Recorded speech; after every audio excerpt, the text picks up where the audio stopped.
Hey, look at that. It's another controversial movie that probably a lot of people are not gonna see, and mainly because of Donald Trump's lawyer trying to, they're trying to stop this. What if you lost your fortune today? Well, then maybe I'll run for president. I don't know.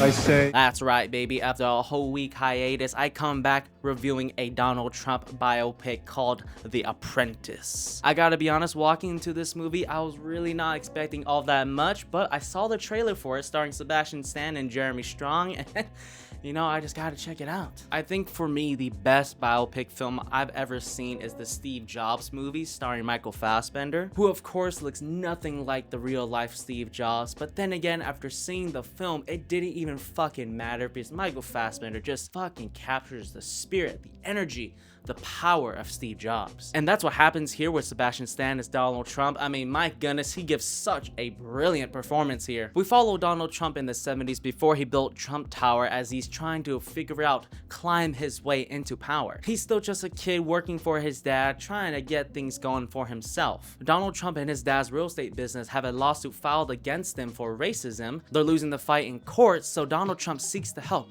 of Roy Cohn, and upon doing so, enlists Donald Trump as his apprentice and teaches him the ways of business, politics, and how to climb the ranks of power. And let me tell you something, man. I mean, this shit was pretty fucking fascinating. Say what you will about Donald Trump, you gotta respect him as a businessman because, I mean, goddamn, this movie really shows us how he became the man he is today. I'm not gonna critique this movie comparing from real life to this film because I don't really know everything. I'm just critiquing this as a movie. And like I said, The Apprentice is a fascinating exploration as to how Donald Trump came to power and is the person he is today.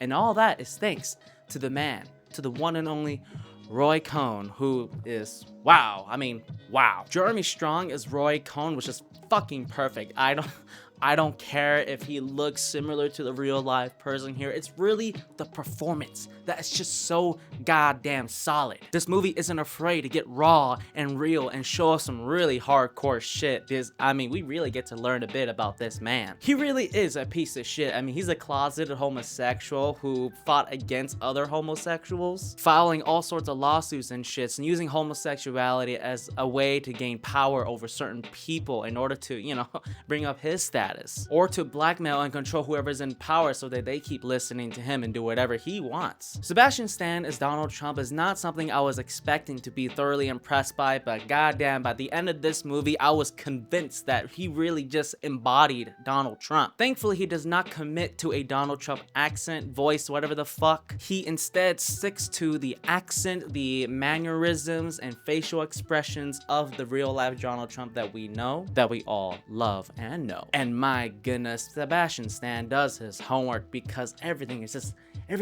there. It's just so perfect. It's honestly scary how good he captures Donald Trump here. And the production of this movie is pretty awesome. It looks really good and captures the 70s and 80s aesthetic. As we're going through the 70s and 80s, seeing Trump grow from this kid to this powerful businessman who is managing to build his towers and hotels, I mean, my goodness, we are transferring from film to then like tapes, like VHS tapes or something, whatever, I don't remember exactly what it's called, but you get what I'm saying. Although there were definitely some distracting moments where you could just tell this is just a filter they put on it, this is a VHS filter thingamabob. Carson Runquist just released a video yesterday talking about this movie, and I can't recommend it enough. He does such a great job talking about this film. Everything he said in this video is pretty much exactly on point with how I felt after exiting the theater. Beyond the positives, I think the film was struggling to have a core plot for us to focus on. For the first half, I was very much invested seeing Donald Trump rise into power and everything he learned from Roy Cohn, but then after the first half, Roy Cohn just sort of disappears